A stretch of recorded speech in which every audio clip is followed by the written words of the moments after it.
as we transition into the next player, Vince, now we're kind of getting away from the established player at Notre Dame, and we're diving now more into guys that we are offering some projection. It's not a bold statement to say that Jarrett Patterson, who is one of the best centers in the country, is now going to become one of the very best players in the country, especially for Notre Dame. That's not exactly a bold prediction. I think these next few are going to be a little bit more, okay, there's some risk involved. And your number 2 guy we start kind of getting that category. So who is your second breakout player for Notre Dame offense in 2021? So my second guy absolutely falls into the category of somebody who got no playing time last year. And so, I'm projecting that obviously he's going to be on the field in the rotation at the very least, if not a starter, depending on how things shake out. If Brian Kelly, subscribes to our podcast and he changes his philosophy, which he doesn't, this one will be a definite breakout player, but we'll see how that works out. But my second breakout player is sophomore wide receiver Xavier Watts, and I realize that he's not the most heralded wide receiver even in that class, but the one I know you ranked him high. I see that look on your face. I'm talking about everybody else. I remember sitting next to you at that one spring practice that we got to see because he was an early enrollee, and he was wearing like 21 or something. He was in the 20s, I want to say. I want to say it was 21 because that was my number in high school, so I remember that. But anyway, perfect. Hey, wide receiver at 21, that's cool. Anyway, so I remember watching 21 run around and just really dominating the practice. And he looked again, different. Yeah, he was a step ahead of everybody. He didn't look like a guy who was still supposed to be a senior in high school. He jumped out at me in person. And then we move into the season and we're getting all these reports about him and Jordan Johnson, but how the two of them were just dominating when they would play against the first team defense. They were making things happen. They were making plays, and how the defense hated going against those two guys, et cetera, et cetera, et cetera. I just think he's a game-changing kind of guy. I think that if they keep him off the field again this year, it is going to be a tragedy of football proportions.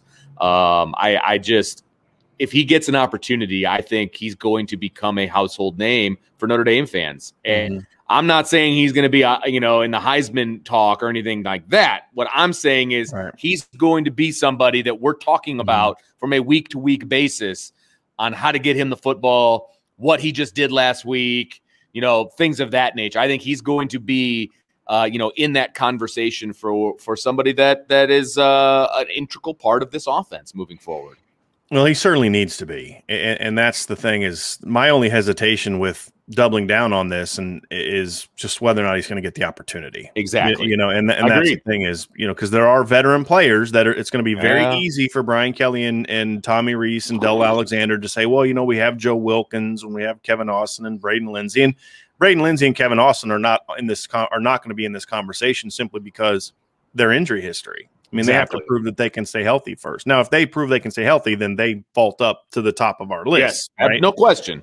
But, but those are guys we've talked about in the past before. And those are guys that, look, I don't even know if Kevin Austin's going to be able to go through spring ball because of his foot injury. And I don't know where Braden Lindsay's at with this whole thing. So, they need to prove to me they can stay on the field. If they do, then it's, we may have a different conversation. Sure. But to me, even if those guys step up, Xavier Watts and Jordan Johnson are talented enough where they should play next year. There's no excuse. There's no excuse on the planet for why these guys shouldn't play next year. And, to your point, say, well, you're not at practice. No, we're not at practice, but I've talked to at least 12 to 13 people that either are at practice or have people that are at practice.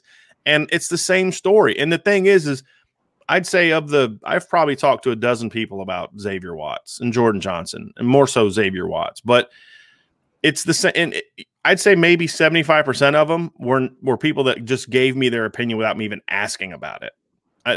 Say the guy that my kid said they just hated going against in practice was this guy, And then you talk about, oh man, we love Xavier Watts. He's going to be so good. That kind of thing. You hear that all the time. And you hear it about Jordan Johnson as well. I mean, you hear about both of them. And they need to get that opportunity. And that's my only hesitation for just jumping on board and saying, Vince, you nailed this one, is just we saw last year, sometimes it doesn't matter how you practice. Yeah, exactly. It just, you're not going to get that chance because for whatever traits, reason, or excuse or experience reason they're going to give. But if the coaching staff kind of gets out of their own way and says, we're just going to get the best players in the field, I could see Xavier Watts going from no catches to 30 or 40 this year. Exactly. And being a compliment to, I wrote a breakout player article at irishbreakdown.com. And I said, look, I'm not talking about freshmen. I'm not, rising sophomores. I'm not talking about guys that didn't play. I was basically trying to focus on guys who had played. And so I went with Avery Davis. And I think Avery Davis is a guy that's got a chance to have a breakout year this year. Sure. But the nice thing about Xavier is Xavier can not only spell Avery Davis in the slot, but Xavier can play outside too. I mean, there's no reason not to have them both on the field. He's a strong kid. He's not a very big kid, but he's a very strong kid, which is why Clark Lee wanted him so bad on defense. Yeah, right.